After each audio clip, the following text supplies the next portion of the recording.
If you want to learn how to sell your services as an introvert, then this video is definitely for you. I'm going to map out an exact step-by-step process that you can follow to close more deals and in a way that's authentic and congruent to you, which for us introverts is by far more important. For those that don't know me, my name is Matthew Pollard. I'm known as the Rapid Growth Guy. I'm also the author of the Introvert's Edge book series, which has sold over 100,000 copies. It's in 16 languages, but the truth is I only found out how to sell by happenstance. I mean, I had a data entry job and I lost it just prior to Christmas, and I fell in to door-to-door sales because that was the only thing that I could actually get a job doing at the time. And I mean, the whole idea of that was terrifying to me. And after 5 days product training, I just got told to go sell, and it was 93 doors before my first sale. But I went to work learning how to sell, watching YouTube videos, funnily enough, and within the space of a very short period of time,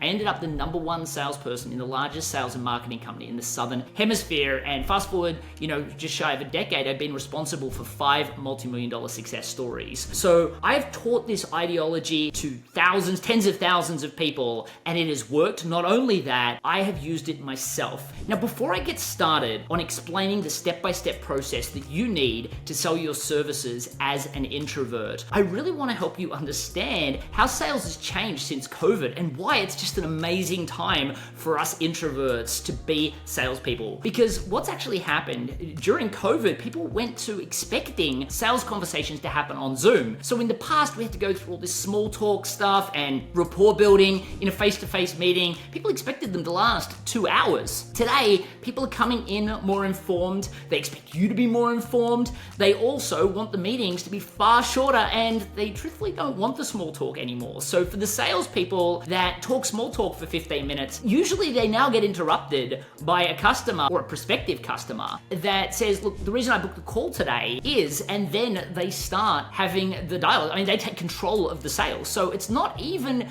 positive anymore to be that naturally gregarious, person that's great at small talk. So I would suggest that for you, you may have looked at sales the way a lot of the extroverts do it, and the truth is it doesn't even work for them that well anymore. But let's confront some of the things that kind of get in your way of selling. And the truth is the fact that you think you have to wing things, and the fact that you feel like you have to behave like a salesperson, and truthfully none of that is true. Actually, the original term to sell was derived from the Scandinavian term to serve. And the best way to serve your clients, if your product or service actually helps somebody, and duty of care if it doesn't, stop watching this video, but if it does, is to get the customer out of their own way to purchase from you. And for that, you want a planned presentation that you deliver over and over again. Now, a lot of people do sales the wrong way. They'll start by small talk, like we said, that just gets interrupted, and then the prospect takes control of the sale. Or they'll start by looking at or showing a deck, which is just horrible. The people that just start walking you through a deck of their logos and the business that they do and how they help their customers. Again, that doesn't work very well. Or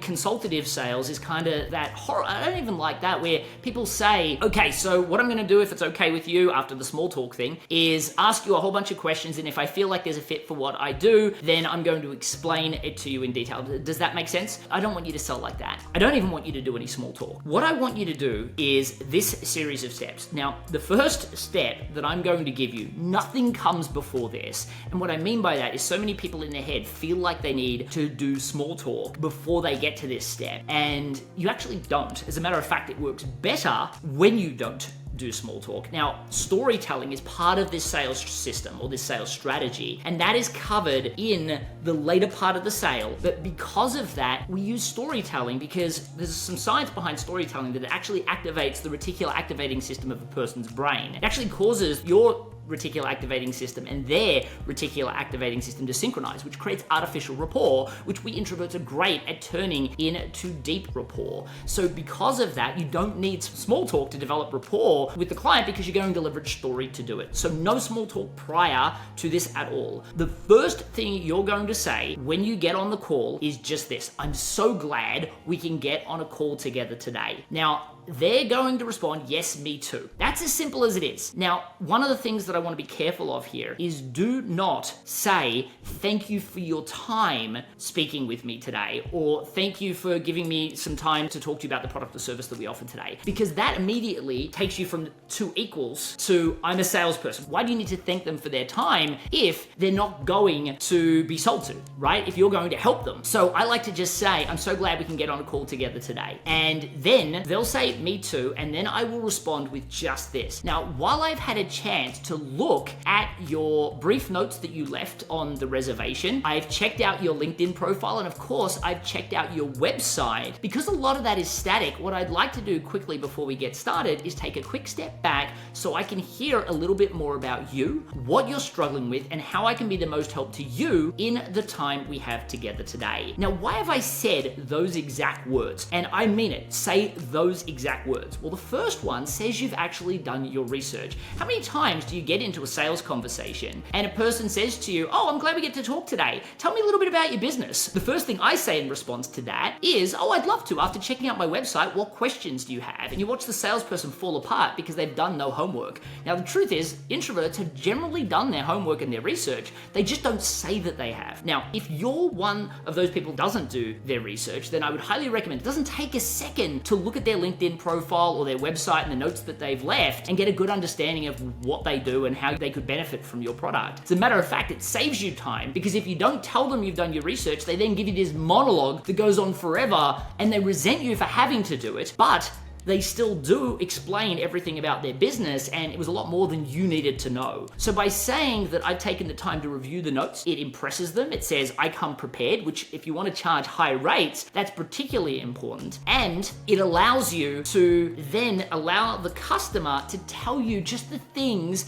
that you don't know, and they're going to tell you exactly what you need to sell to them. Just the crucial elements, specifically where they're at now and what they're struggling with, is really important. Now, the key word that I used at the end was you. How can I be the most help to you in the time we have together today? I literally do say the word you like that because it allows the person to go from this person selling to me, I'm uncomfortable, to coming around and working with me. And I find that as soon as I say that, a lot of people, you almost hear their relief, especially if they're introverted and expecting a hardcore sales pitch. So because of that, they go, oh, thank you. And then they actually respond. And then we get to use our amazing ability as introverts to actually listen. You know, extroverts always struggle when I give them this part of the process because how can I be the most help to you in the time we have together today? I then stop speaking and just let them speak. And I will listen for as long as they want to tell me information. You'll find they speak for a lot less because they know you've done your research, which is super powerful. Now, the important thing to know is that you shouldn't interrupt them at all unless they say something that you need to empathize with, another amazing power we introverts have. For instance, they might say, and then my dog died, or this is, the last time I did this type of implementation, I ended up having to work over Christmas to fix the mistake.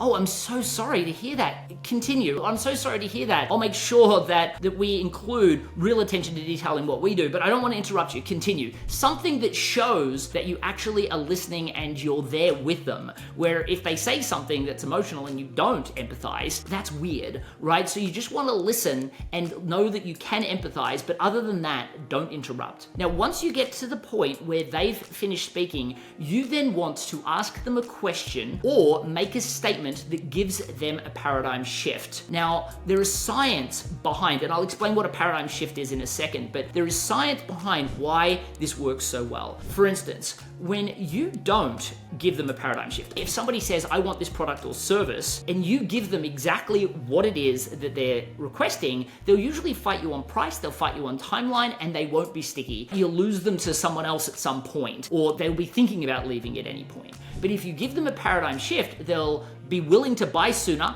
they'll be willing to pay a premium, and they're more likely to be very loyal clients for a very long time. So what is a paradigm shift? Well, firstly, we all know that a lot of times customers feel these days that they're coming in far more informed, and because of that, they think they know what they want. Well, a paradigm shift is to help them realize what they're saying they want is actually a symptom of a greater problem. For instance, a lot of people will come to me and say, what I really want is sales training. And so what I will then do is help help them realize that their problem with selling or closing deals is actually a third issue they have. The reason why is really that they're being seen as a commodity. And then I'll go into a story, and we'll talk about that in a second. So what I might do is when they're struggling with sales, now I'll either frame it as a statement or I'll ask it as a question. Either way, what I'm trying to do is help them realize that the sales problem is actually a marketing one.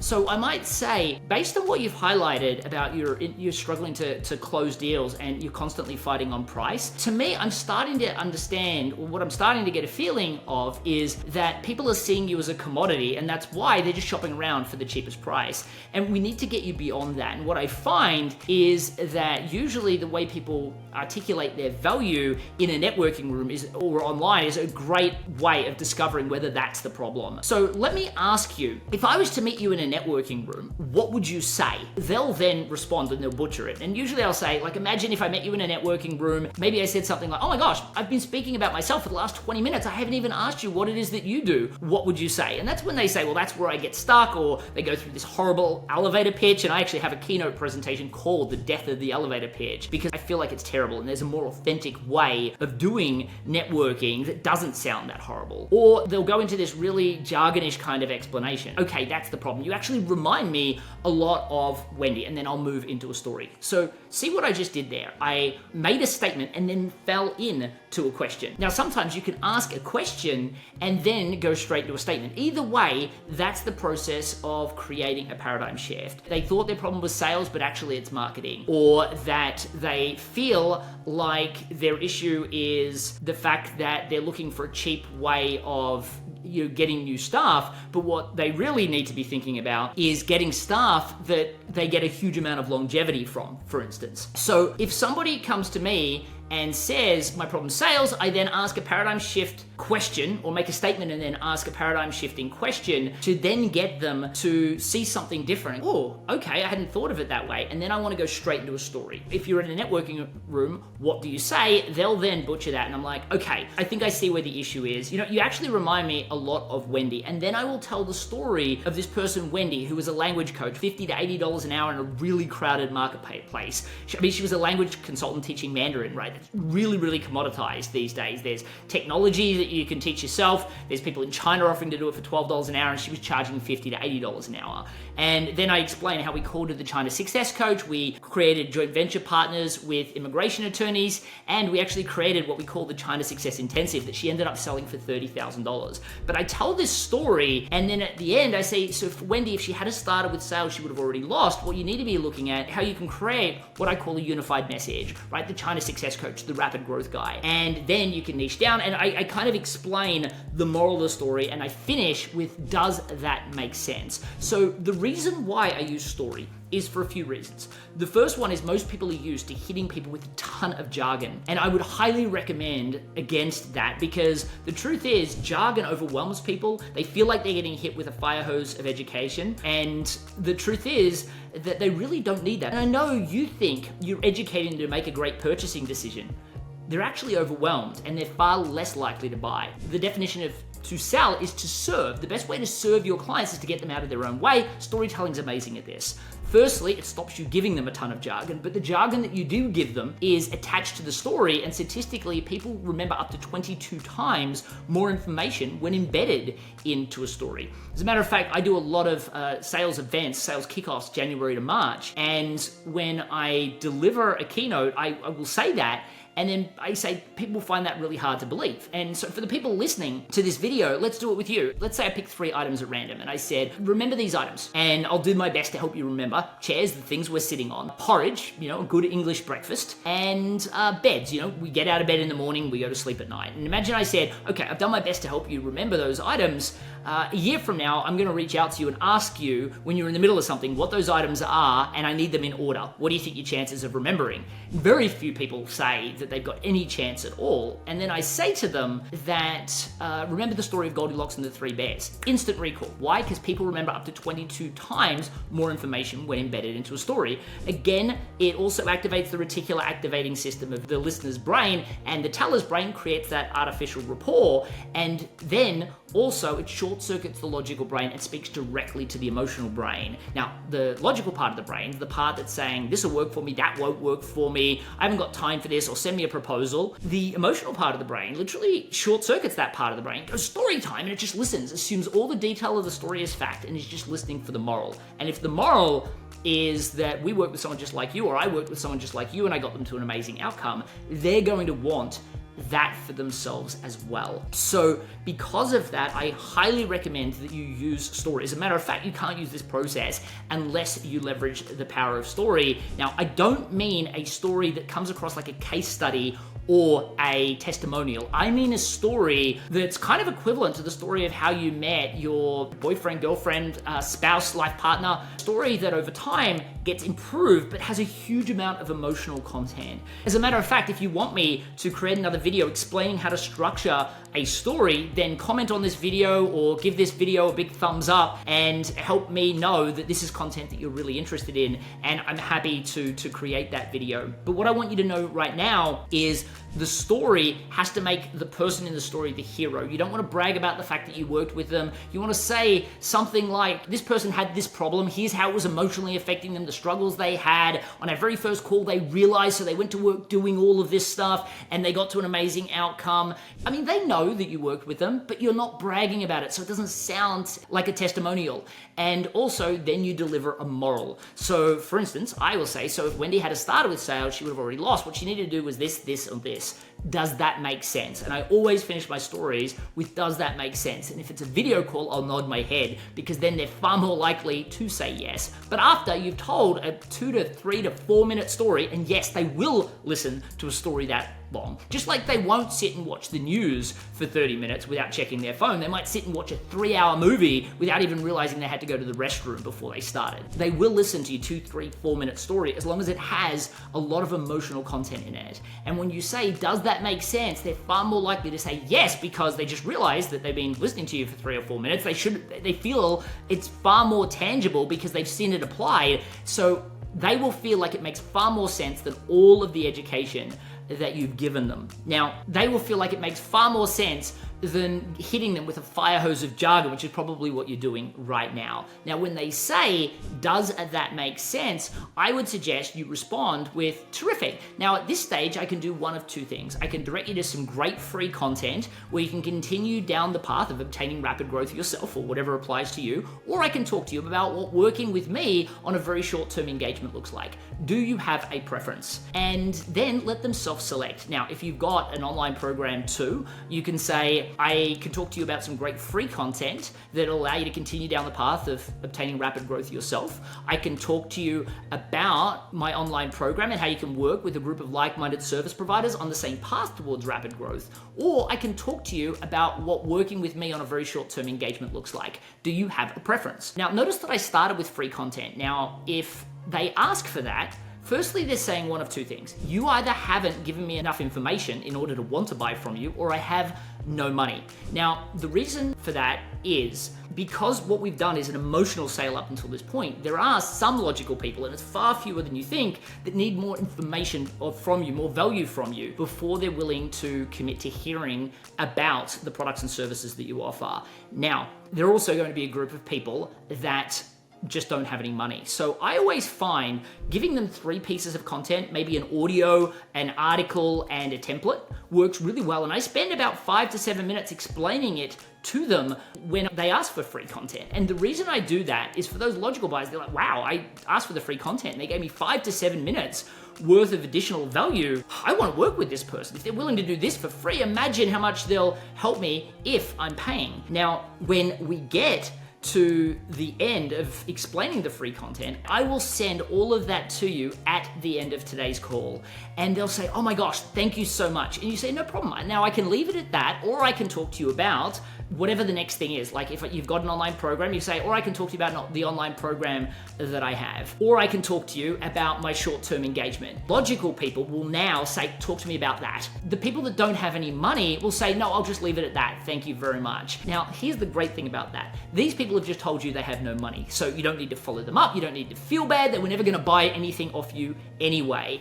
And the other people have self-selected to talk about whatever product or service that you have. Now, again, I'm not gonna have time to talk about how to structure your packaging and pricing the way I would like, but again, if you want me to do videos on that, again, subscribe, make sure you like this video, and please comment, show me how to package and price in a way that stimulates purchasing behavior, which is the point that I'm trying to make. A lot of people, when they explain their packaging, they're so this is what we do, and this is what we do next, and then this is what we do next, or they'll say, here are the things that I have to do, and then I go and do this, and then I go and do this. What you need to do is make sure that you break it into, on session 1, we're gonna do this, this, and this, which is going to give you this, this, and this, what you get, and connect it to ROI. And then say session 2 is 2 to 3 weeks later, short enough to keep the momentum going, long enough for you to do A, B, and C. In session 2, we're gonna cover this, this, and this, which is going to give you this, this, and this. And then you go through over and over throughout your entire service. Now, if you just charge by the hour, I would highly recommend that you build a package. And if you've got a forever kind of package or a forever kind of service, think about the shortest deliverable you can provide that gives huge amounts of value. This is what I call a Trojan horse package, but something that might be 3 sessions that gives them this amazing value that you can charge a premium for, but then set that rate moving forward so that you now have them at a higher price, because the hardest person to sell to is the person that's buying for the first time. The easiest person to sell to is the person that's already bought off you, that's got an amazing result. So instead of trying to sell them forever, sell them something short that gets them a huge outcome, and then move on to selling them the next service and the next service. And don't be needy, don't even mention that they exist at that time. Just sell them this really short outcome. And because of that, they're like, well, I was attributing this much budget to this service, I can do all of that for 3 sessions. It pushes your rates up really, really well. So explain your packaging and then explain your price. For instance, you might say, and the price for that is, let's go with something like $5,400. Right? Now, don't say 5,400, you'll say it's 5,400. And I always suggest finishing a price tag with a 4 or a 7. Usually 7s work a little bit better statistically, but I like 4s or 7s. And the reason why I suggest that is if you say it's $4,700, it's much more terrifying than it's $4,700. Now, also, you explain your payment plans here. Now, what do you do if it's like $10,400? Well, then you say 10-4, 12-4. Now, some people might say, oh, do you mean 10,400? Yes. But I didn't say it, it doesn't sound as scary. So you want to get to the end of explaining your packaging, and then you'll say, and the price for that is $8,400. And then maybe you break it into payments, and you say it's this much for this session, this much for this session, this much for this session, and that breaks the payments over nearly 2 months. And maybe you've got a waiting period, so you say, and because there's a 2-month waiting period to get started, closer to 4 months. And then you just need to use the words, does that sound like something that would work for you? And they will say yes, no, or let me think about it, right? Now, what you'll find is if you structure it all that way, they're far more likely to just say yes. Now, you then say, terrific. Well, the hardest thing is to get into my schedule. And because of that, what I would suggest is let's have a look at when the best dates would work for both you and I. And then you just go straight into scheduling. That's right, you don't take payment, you don't send contracts, you don't do anything. You go straight into the scheduling. And the reason why I like to do that is it's much harder to say, I'm not gonna give you my credit card details, if they've already agreed on dates. So once you've got to that point where they've agreed on the dates, you say, okay, terrific. Now I've got those dates locked into my schedule. Sarah from my team, for instance, will send you the homework tasks or whatever. Now to lock in those sessions and for us to send you that homework, I do need to take a deposit of, let's say, $19.97. Now you shouldn't say, let's say, you need to say, I need to take a deposit for $19.97. And then you just use the words, and what card would you like to use for that? And they'll just go and get their credit card. Now, for those people respond in a way that isn't, oh, okay, or my credit card number is this, they might say something like, oh, you mean now? And all you need to respond is, yes, please. And if they say, oh, my credit card's in the car, you can say, no worries, I'm happy to wait. That, you'll find, leads to a really high-level result. Like, it's just assuming that that's what we're doing. And then you'll find that they go and get their credit card and they'll pay. Now, occasionally people say, oh, I'm not really ready to make a decision right now, or I need to talk to my wife. And you say, oh, no problem. Now, you can say this even if they bring this up at the scheduling piece. You say, no problem. What I'll do is I'll send you let's say a Square invoice, and you've got 7 days to pay that. And as long as you pay it in the 7 days, we'll hold that session for you. Now, the reason why that works so well is people are like, oh, that sounds fair, that sounds reasonable. And then instead of you calling to say, what did you think? Do you want to move forward? Which sounds like you're hassling them. You've got scheduled sessions. You've got Square likely sending them reminders. So they're doing the hassling for you. You're not doing it for yourself, which is really, really powerful. Now, if they do say prior to you doing the scheduling, you can say, yep, no problem at all. As a matter of fact, I would expect you to want to talk to your wife about that or your partner about that. So what we do, if you're 80, 95% sure that this is what you want to do, you just want to check with your partner, I would suggest that we get them scheduled, and then what I can do is send you a Square invoice once you've paid that for the deposit, which is $19.97, then that then locks in the sessions. If you're less than 80% sure that this is what you want to do, then I would suggest that I can get Sarah from my team to send you the proposal with all the details in it, as well as that Square invoice, so that once you've paid it, we can then go through and schedule the sessions. Do you have a preference? Either way, they're electing, and you'll be surprised how many people say, oh no, that's fine, I'm happy to schedule sessions with you, especially if you say the hardest thing is to get in my schedule, so I would recommend that we do this. Now, once you've got the credit card details, I get a lot of accountants that need to get agreements signed, and they're like, don't I need to get the agreement signed before I get the credit card details? Otherwise, I'm taking a deposit,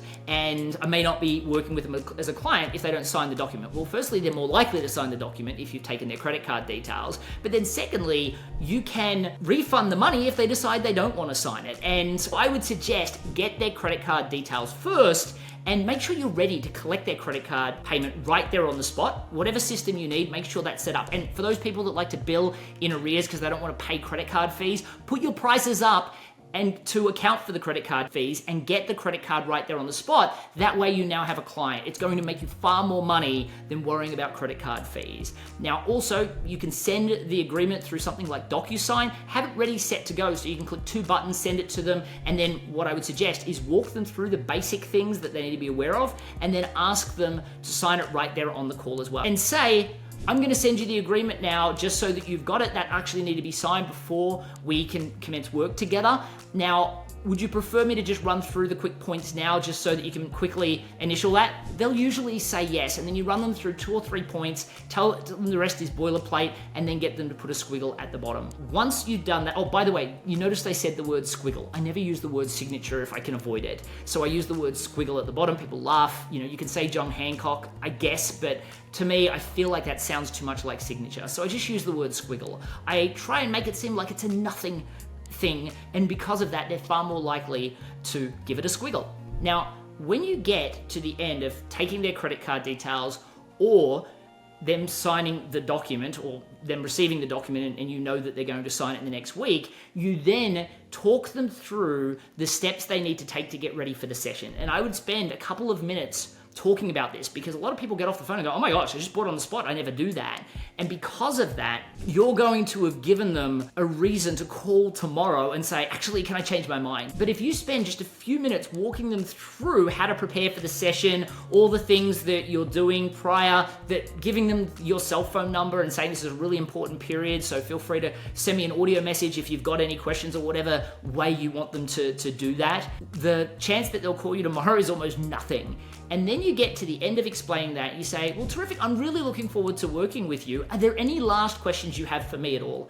And this will lead to them saying, no, I don't have any questions. Them asking one question that's really crucial for them to get answered, and they may have canceled tomorrow if they don't get that answered. Or they'll say, looking at your profile, it looks like you're from Austin, or you're from Melbourne, Australia originally, or something like that. These are the people that feel like they've had no small talk with you, and they want it. It's far smaller number of people than you think. And so have a little bit of small talk with them at the very, very end of the sales process. And then, again, thank them for their time, remind them that they have your contact number, and say, I've got another call in a couple of minutes if you need to, if their small talk is going on, and then appreciate their time and then end the call. Sales like that leads to far higher closure rates, and there's no small talk. So for we introverts, I hope you can realize, I believe that introverts make the best salespeople. I believe they make the best networkers, as long as they're not trying to become more extroverted, as long as they lean in to their natural strengths. So hopefully this has helped you see that you can go about sales in a different way. And if you did like this video, please give it a thumbs up. Please subscribe to the channel. I'm going to put a ton more videos just like this on this channel. And of course, if you have a question, feel free to ask it at the bottom of this video, or ask me to create the video on packaging or storytelling, because I'd love to create those for you as well. And if